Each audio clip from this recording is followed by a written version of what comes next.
हो भने मैले चिलिमीदेखि सिकेको कुरा के हो कुनै पनि नेपाली जनताबाट ₹1 मैले खाने अवस्था होइन। दुवैजनालाई स्वागत छ सम्पूर्ण मिडियामा। धन्यवाद। जय जननी जय मातृभूमि। ठिक छ, यहाँहरूको जुन परिचय त सबैलाई थाहा छ होइन, तर पनि कार्यक्रमको विधि विधान अनुसार आफ्नो परिचय दिनुहोस् न। यताबाट सर। म कृष्ण प्रसाद शर्मा पन्थी। यता म प्रदीप कुमार प्रसाई। सर, अहिले चाहिँ नयाँ सरकार आइरहेको छ, नयाँ सरकार गठबन्धन भएको छ, तपाईँ के भन्नुहुन्छ यता सर? यो सरकारलाई नयाँ सरकार भन्ने कि पुरानो सरकार भन्ने? अब अहिले जुन गठबन्धन को नयाँ सरकार बनेको छ, यो सरकारलाई पुरानो सरकार भन्न मिल्दैन, नयाँ सरकार नै भन्नुहुन्छ। व्यक्ति त उही पुरानै काउन्ने होइन, व्यक्ति पुरानो भए पनि त्यसलाई मानिँदैन। फर्म त नयाँ भएको छ, तपाईँको नयाँ संविधानको धारा प्रयोग भएको छ र तपाईँको अस्तिको सरकारको हेड अफ द गभर्मेन्ट चाहिँ एकजना हुनुहुन्थ्यो भने अहिले नयाँ व्यक्तित्व आउनुभएको छ। हिजो प्रचण्डजी हुनुहुन्थ्यो, आज केपी ओली आउनुभएको छ र उहाँले भर्खरै विश्वासको मत लिनुभएको छ। यसलाई त्यसर्थ कारणले गर्दा यसलाई पुरानो सरकार भन्न मिल्दैन, चाहे अनुहार जोसुकै आउन्, यो नयाँ सरकार हो। केपी सर, मूलतः देशको राजनीतिक परिस्थिति, राजनीतिक गरिमा, महिमा, सम्मान, इज्जत, प्रतिष्ठा र भू राजनीतिलाई टेकेर देशमा चाहिँ राजनीतिक स्थायित्व हुन सकेन। यो देश र दुनियाँको लागि दुर्भाग्यपूर्ण विडम्बना हो, जसले गर्दा देशका नागरिकहरू, देशको विकास समृद्धिका चाहिँ बाटाहरूमा चाहिँ अवरोध पटक पटक भएको अवस्थालाई हेर्दाखेरि नेपालमा जबसम्म यो अस्थिर राजनीतिको चाहिँ बीजारोपण भएर अगाडि बढ्छ तबसम्म देशको शिक्षा पद्धति यावत विकास निर्माण अनि कृषि यावत कुराहरूमा चाहिँ सम्बोधन र समाधान हुने उपाय देखिँदैन। तथापि चाहिँ के त भन्दा विगतका घटनाक्रमलाई बुझ्दै गर्दा आज 18 महिनाको कार्यकालमा अब प्रचण्डज्यूले चाहिँ 5 पटक चाहिँ विश्वासको मत लिनुपर्ने वातावरण बन्यो र यस देशमा अहिले दैविक विपत्ति छाएको छ। सयौँ चाहिने मान्छेहरूले चाहिँ आफ्नो जीवन के अब जुनमा चाहिँ भनौँ दोसाधकोमा दैविक प्रकोपबाट यस्तो चाहिँ प्राकृतिक प्रकोपबाट प्रताडित भएको अवस्था छ। यो अवस्था भन्दा पनि सत्ता जोगाऊ, मिलाऊ, भत्काऊ, जोड मात्र के दैविक प्रकोपलाई र यो विपत्तिबाट चाहिँ जुन ध्यान देला त यो नयाँ सरकारले, केपी सरकारले यहाँको भनाइ के भन्दा यो सरकार नयाँ सरकार हो। हजुर, नयाँ सरकारका प्रधानमन्त्री सम्माननीय प्रधानमन्त्री केपी शर्मा ओलीज्यू अन्य चाहिँ नेतृत्व भन्दा एउटा पृथक एउटा राष्ट्रवादी नेतृत्व पहिचान बनाउनु भएको व्यक्तित्व भएको हुनाले अब चाहिँ विगतका चाहिँ कुराहरूलाई चाहिँ के भन्दा एउटा भनौँ हिस्ट्री सो द फ्युचर भन्छ, इतिहासलाई हेरेर नयाँ मार्गचित्रको र राष्ट्र समृद्ध विकास र रोजगारका कुराहरूमा अब चाहिँ यो सरकार कटिबद्ध, प्रतिबद्ध र प्रण भएर मुलुक र माटोलाई साक्षी राखेर अगाडि बढ्छ भन्ने हामीले चाहिँ यसलाई वर्तमानबाट राजनैतिक विश्लेषणात्मक अध्ययन मनन गरिरहेको पक्कै पनि हो।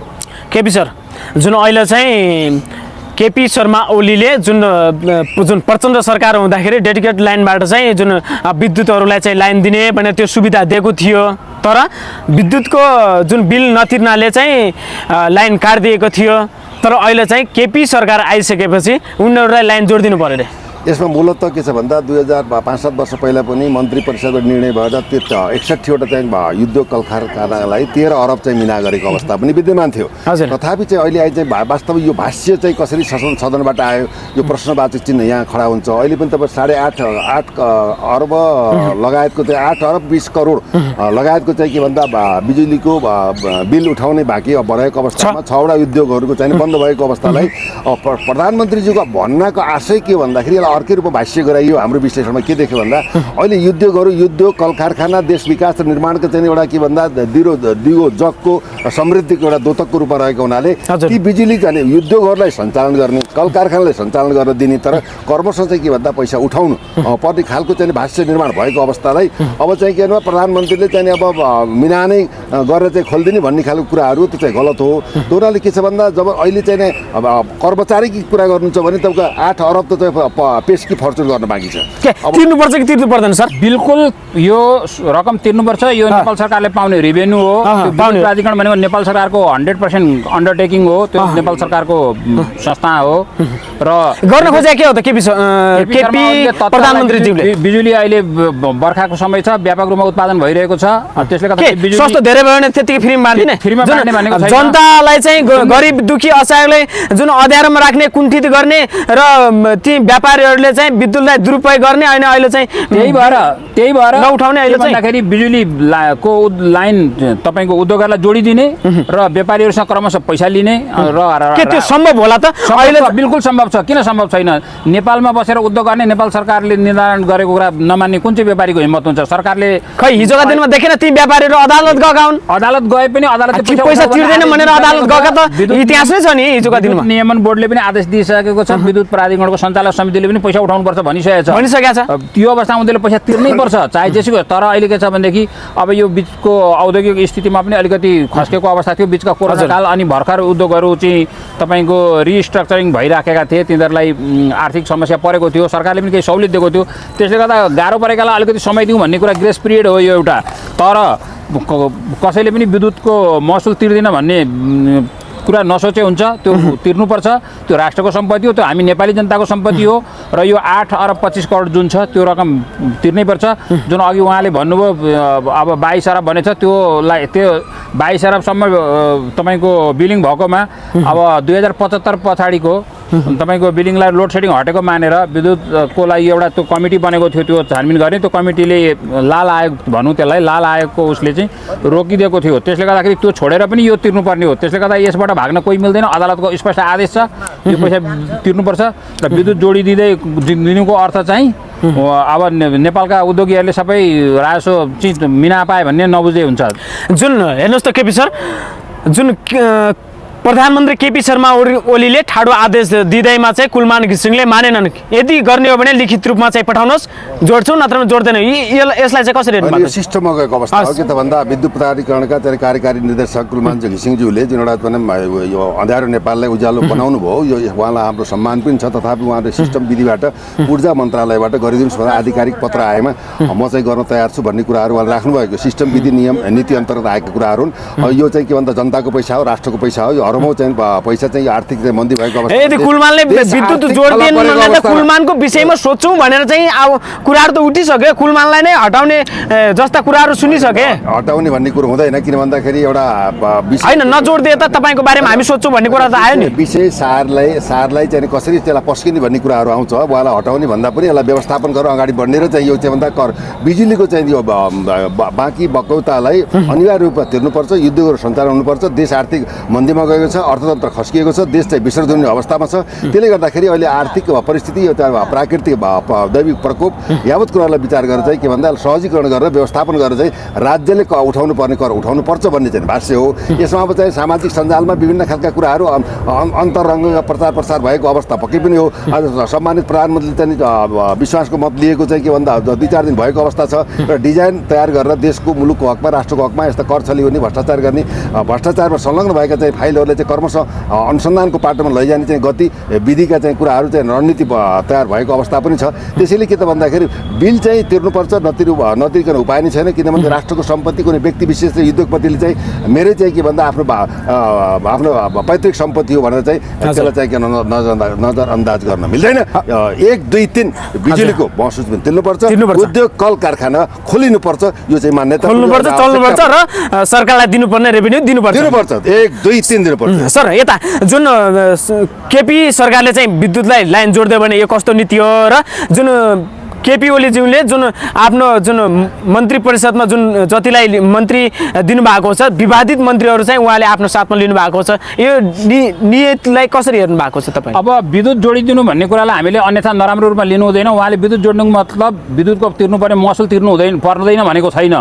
विद्युतको महसुल तिर्नुपर्छ, तर इमिडिएटको लागि लाइन काटेर फाइदा छैन। तपाईँहरूलाई विद्युत जोडिन्छ र तपाईँको प्राधिकरणले लाइन जोडिदिइसकेपछि तपाईँहरूले अब एउटा ढाँचा तयार गरेर बिजुलीको महसुल अनिवार्य रूपमा तिर्नुपर्छ। त्यसमा कसैले केही पाउनेवाला छैन, त्यो छुट पाउँदैन त्यसमा, यो तिर्नै पर्छ।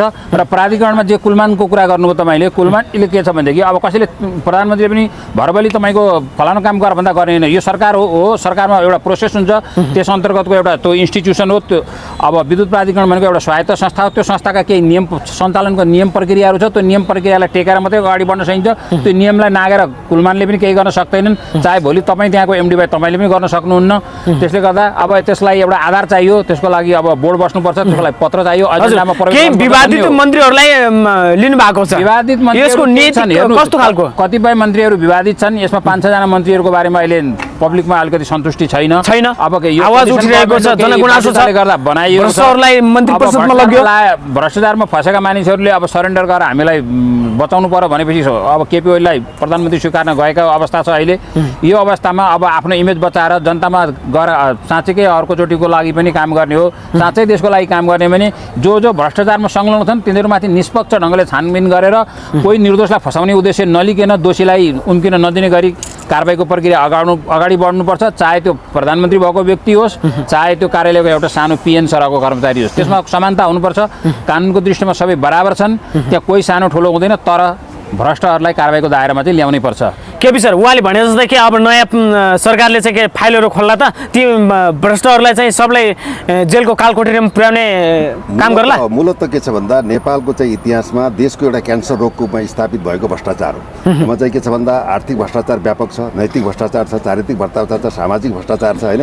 विभिन्न खालको चाहिँ एक अर्कासँग दोषारोपणका चाहिँ गाली गलोचका पनि भ्रष्टाचारका परिभाषा अन्तर्गत छन्। भ्रष्ट आचरण भएका व्यक्तित्वहरूलाई नेतृत्वमा लैजानुभन्दा उनले गरेको भनौँ कालखण्डमा गरेका भ्रष्टाचारका फाइलहरू खोलेर राज्य चाहिँ के हुनुपर्छ भन्दा कानुनलाई चाहिँ के भन्दा सर्वग्राही, सर्वमान्य, सर्वसुलभ चाहिँ कानुनी मर्यादालाई कानुनी रूपमा कठोर भएर चाहिँ यस्ता अपराधमा संलग्न भएका, भ्रष्टाचारमा संलग्न रहेका, देश धोवन गरेका, जनतालाई पटक पटक ठगेका, चाहे कर्मचारी होस्, चाहे उच्च नेतृत्व होस्, चाहे भनौँ मन्त्री किन्न पर्नु, प्रधानमन्त्री किन्न पर्नु, सबैले के भन्दा आफ्नो सत्ता, पावर, पहुँच र शक्तिको आधारमा होइन, कानुनको आधारमा, प्रमाणजन्य वस्तुको आधारमा अब कानुनको प्रयोग गर्दा विवेकको समेत प्रयोग गरेर यस्ता भनौँ यो घटनामा संलग्न भएका व्यक्तिहरूलाई चाहिँ निर्मम भएर राज्य अगाडि बढ्नुपर्छ।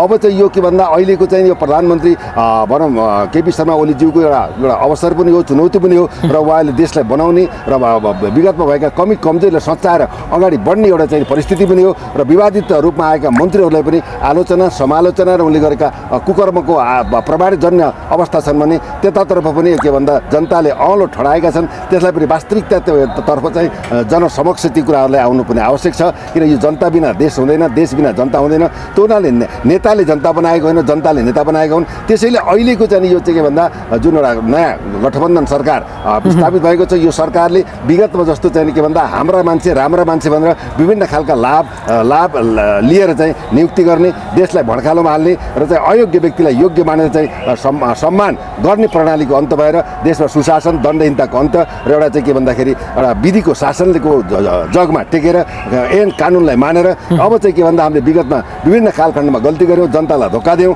अब दिँदैनौँ, देशलाई हामीले क्रमशः चाहिँ विकासको बाटाघाटा कल कारखाना। यसको मतलब केपी अब सुध्रिन्छन् भन्न खोज्नु भएको तपाईँले? सुध्रेर जानै पर्छ। विकल्प भनेको यही नै हुन्। अब हामीले अन्य विकल्प खोजेर मैले भनिसकेँ, अब वाइडेनलाई ल्याएर हुँदैन, अब सी जिनपिङले ल्याएर हुँदैन, मोदीजीले ल्याएर हुँदैन, यिनले नै गर्ने हो। सुध्रेर जानुपर्छ र अहिलेको अवसर चुनौतीलाई राष्ट्रको एउटा के भन्दा पार्टीको प्रधानमन्त्रीमा मात्र नभएर म सारा देशको नेपाली नागरिकको प्रधानमन्त्री र अभिभावक हो भनेर निष्ठा र प्रणका साथ मैले भ्रष्टाचार पनि गर्दिनँ, गर्नु पनि दिन्न भन्ने एउटा सङ्कल्प प्रस्ताव सदनबाट पारित गरेर अगाडि चाहिँ कसैलाई पनि मेरो तेरो नभनिकन अगाडि बढ्नु बाहेक विकल्प छैन। यो अवसरलाई केपी शर्मा ओलीले चुकाउनु हो भने उहाँको राजनीतिक जीवन पनि प्रश्न चिन्ह खडा हुने पक्कै पनि हो।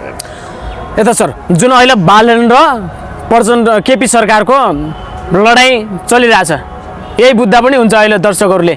जुन अहिले चाहिँ जुन न्यू रोडमा चाहिँ बालन शाहले फुटपाथ बढाउने काम गरिरहेको थिए, फुटपाथमा चाहिँ त्यो जुन पार्किङ थियो त्यसलाई चाहिँ पार्किङलाई कटाएर फुटपाथ बढाउने काम गरिरहेको थिए। तर त्यहाँ एमालेका वडा अध्यक्ष पछि परेका छन् कि बालनसँग लड्नलाई। त्यहाँ लगभग त मङ्सिर 2 गतेसम्म असफल नै बनाए भन्दा पनि मिल्छ। हिजोसम्म लडाइँ थियो, आज अब एउटा नेगोसिएसन भएर टुङ्गिसकेको छ। यद्यपि त्यो फुटपाथ विस्तारको काम रोकिने छैन, त्यसलाई अदालतले भर्डिक्सन दिइसकेको छ फुटपाथ विस्तार गर्नको लागि। यो तपाईँलाई कस्तो लाग्छ? अदालतले नै खुल्ला गरिदिएको, अदालतले बाटो दिइसकेको र तर त्यहाँका जनताहरू उफ्रिने कराउने होइन। एउटा कुरा छ, त्यहाँका वडा अध्यक्षले द्वन्द्व गरे, द्वन्द्व सिर्जना गरे तापनि अब अहिले एउटा सहमति र सम्झौता भइसकेको छ।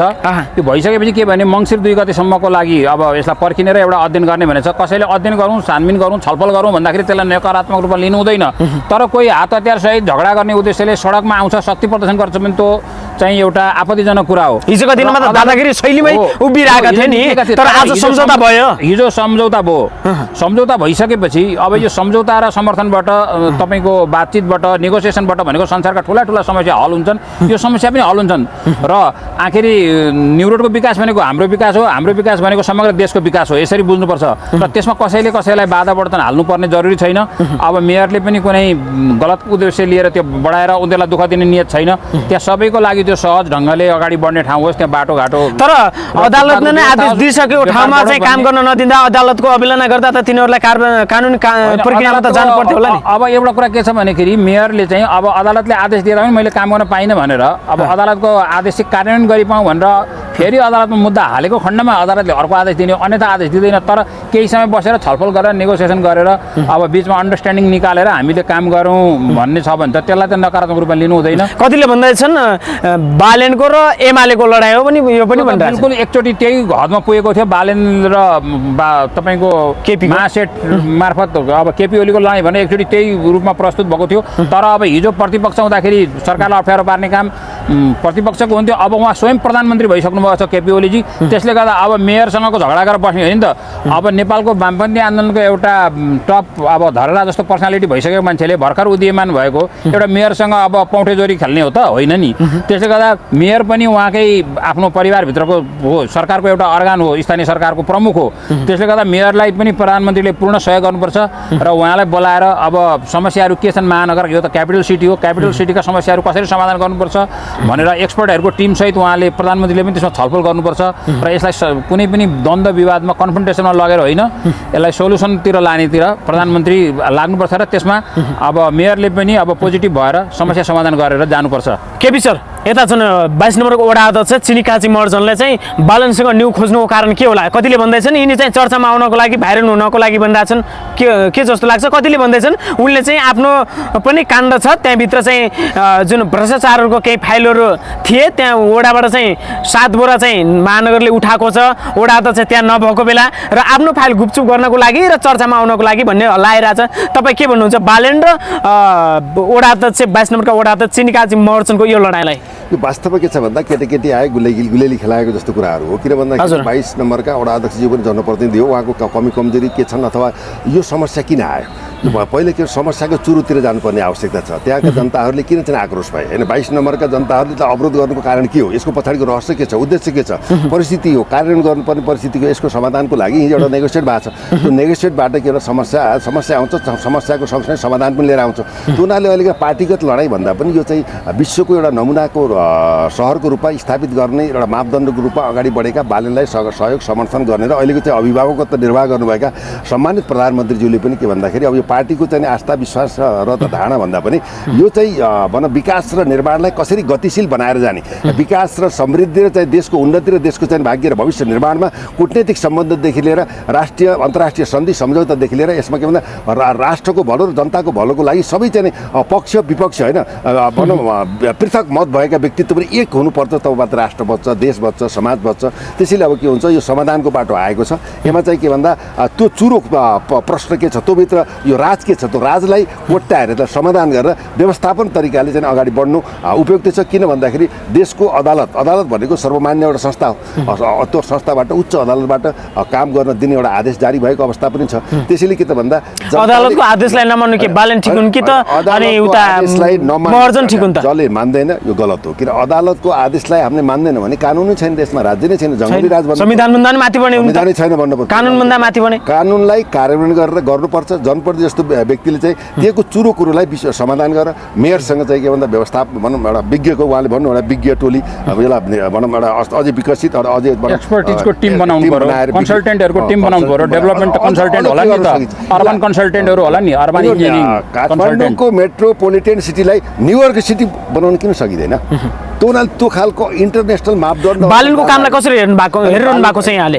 जुन कतिले भन्छन् तानाशाही भयो, आफ्नो ज्यादती भयो भन्ने कुराहरू गरिरहेछन्। आजसम्मको अहिले छैन, भविष्य हामीले भन्न भविष्यवाणी गर्न चाहनु, आजसम्मको परिस्थितिमा बालेनले चाहिँ के भन्दा एउटा देशलाई नै एउटा नमुनाको रूपमा यसरी काम गर्नुपर्छ, जनप्रतिनिधि भनेको यो हो भन्ने खालको सन्देश र शिक्षाको प्रेरणाको द्योतकको रूपमा अगाडि बढेको बालेनलाई समर्थन पनि छ। हरेक पक्ष र वर्तमान सरकारले पनि यो चाहिँ काठमाडौँ सहरलाई एउटा चाहिँ अन्तर्राष्ट्रिय एउटा भनौँ एउटा आधुनिक सहर बनाउने सिलसिलामा सबैको समर्थन सहयोग सद्भाव जरुरी छ, जरुरी हुनुपर्छ। किन भन्दा कसैले केही गर्छु भन्नेलाई त हुँमा हस्ती मिलाएर एउटा भनौँ के भन्दा आशीर्वाद दिने, सल्लाह दिने, सुझाव दिने र विकास निर्माणको बाधक बन्नु हुँदैन भन्ने हाम्रो चाहिँ विश्लेषण रहेको छ।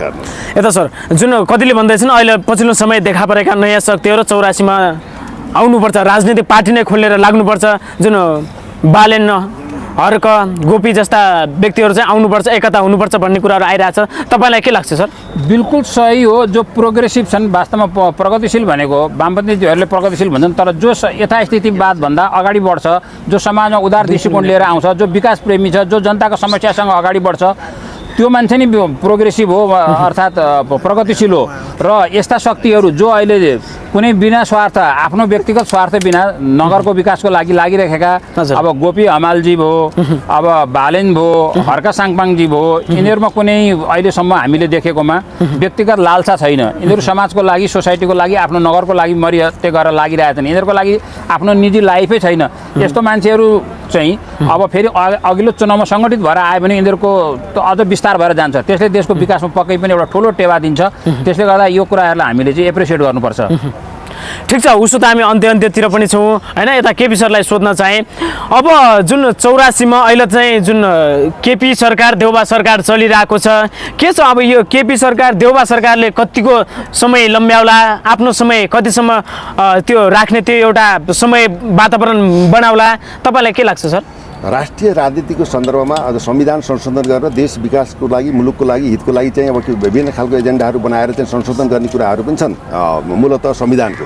यसमा के छ भन्दा अहिलेका चाहिँ ठुल्ठुला पार्टीहरू जो मिलेर चाहिँ एउटा गठबन्धन सरकार बनेको छ, यो सरकारलाई गतिशील प्रगतिशील चाहिँ दीर्घकालीन नबनाएर बिचमा नै तुहाउने खालको खेलिन्छ भने नेपाली राजनीतिबाट नेपाली जनता वाक्क दिक्क नै हुनेछन्। अब राजनीतिप्रति आस्था पनि हुने छैन, राजनीतिक नेतृत्वलाई विश्वास गर्ने बाटो पनि हुने छैन। किन भन्दा सदैव चाहिँ सत्ताको लागि, भत्ताको लागि, कुर्सीको लागि, पदको लागि मात्रै मरिहत्ते गरेको चाहिँ जनताले बुझ्नेछन् र राजनीतिक जीवनमा असफल हुन्छ। तसर्थ हाम्रो चाहिँ उहाँ यो दुवै पार्टीका शीर्ष नेतृत्वले वर्तमान प्रधानमन्त्रीज्यूलाई सुझाव के त भन्दाखेरि अब यो सरकारले एउटा गतिशील, प्रगतिशील, उन्नतिशील भएर जनताको हकमा, मुलुकको हकमा राष्ट्रिय एजेन्डा लिएर देशलाई अघि बढाउने सवालमा चाहिँ निर्मम भएर अपराधमा संलग्न भएका, भ्रष्टाचारमा लिप्त भएका व्यक्तिहरूलाई चाहिँ कानुनी कठघरामा ल्याएर अगाडि बढ्नको लागि एउटा सहमति, साझेदारी र निष्ठासहित अगाडि बढेको खण्डमा मात्रै अब चाहिँ राजनीतिप्रति नेपाली जनताहरूको चाहिँ आस्था बढ्ला र आगामी चुनावमा पनि उहाँहरूले हामीले अर्को विकल्प खोज्नुभन्दा पनि यहाँले चाहिँ देशको विकल्प यहाँ नै हो भन्ने खालको चाहिँ एउटा भनौँ सन्देश जाला। अन्यथा चाहिँ के भन्दा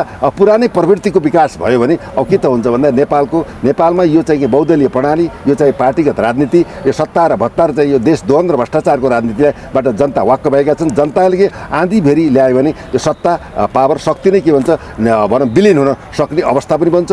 यी कुरालाई अध्ययन मनन गरेर, इतिहासलाई हेरेर, नयाँ मार्गचित्र गरेर, खाका गरेर राष्ट्र निर्माणको लागि, देशको लागि, मुलुकको लागि, माटोको लागि, युवाको लागि, भनौँ कृषिको लागि, शिक्षामा युगान्तकारी परिवर्तनको लागि बाटाघाटा, कल कारखाना यावत कुराहरूलाई चाहिँ रोक्नको लागि राष्ट्रिय एजेन्डासहित अगाडि बढेर निष्ठासहित प्रण लिएर माटोको टिको लगाएर अगाडि बढ्नु बाहेक विकल्प छैन भन्ने हाम्रो विश्लेषण छ। ठिक छ सर, यता अन्तिममा छौँ सर। अनि जुन अब अहिले चाहिँ केपी र देउबा सरकार मिलेर भागभण्डा मिलाएका छन्, के चाहिँ यो भागभण्डा चाहिँ कहिलेसम्म मिल्ला, के लाग्छ? अब हेर्नुहोस्, एउटा कुरा के छ भने अब यसलाई अहिले भागभण्डा भनेको जस्तो देखिएको छ। दुईजनाले अब अप्ठ्यारो परिस्थितिमा सरकार गठन गरेका छन्। तर म उहाँहरूलाई के भन्न चाहन्छु भन्दाखेरि अब तपाईँहरू भागभण्डाको राजनीति छोडिदिनुहोस्। अब तपाईँहरू विरुद्ध भइसक्नु भएछ, मान्छेको आयु लामो हुँदैन, अब धेरै आयु पनि छैन तपाईँहरूको। त्यसर्थ अब तपाईँहरू आफ्नो व्यक्तिगत कामको लागि, परिवारको लागि, पार्टीको लागि काम नगर्नुहोस्, तपाईँहरू देशको लागि काम गर्नुहोस् र यो देशको नेपालीको मुहार फेरिने काम गर्नुहोस्। विकासको पथमा तपाईँहरू अगाडि बढ्नुहोस्, भ्रष्टाचारको विरुद्ध तपाईँहरू सशक्त हुनुहोस् र यो देशका भोका नाङ्गा निमुखा जनताहरूको अनुहार हेरेर तपाईँहरू सपनामा पनि तिनीहरूलाई देखेर तपाईँ नीति, नियम, कानुन र विकासका कामहरू अगाडि बढाउनुहोस् र अब तपाईँहरूले इतिहासमा आफ्नो नाम राख्ने काम गर्नुहोस्। अब अहिले पनि तपाईँहरू चुक्नुभयो भने इतिहासमा तपाईँहरूको कालो अक्षरले नाम लिन्छ, तर त्यो कालो अक्षरले नलेखाएर अब जीवनको अन्त्यकाल उत्तरार्धमा तपाईँहरूले आफ्नो नाम चाहिँ इतिहासमा सुनौला अक्षरले लेख्नुहोस् भन्ने मेरो उहाँहरूप्रति सुझाव छ। हुन्छ, दुवैजनालाई समय संवादको लागि धेरै धेरै धन्यवाद। धन्यवाद। जय जननी जय मातृ। ल।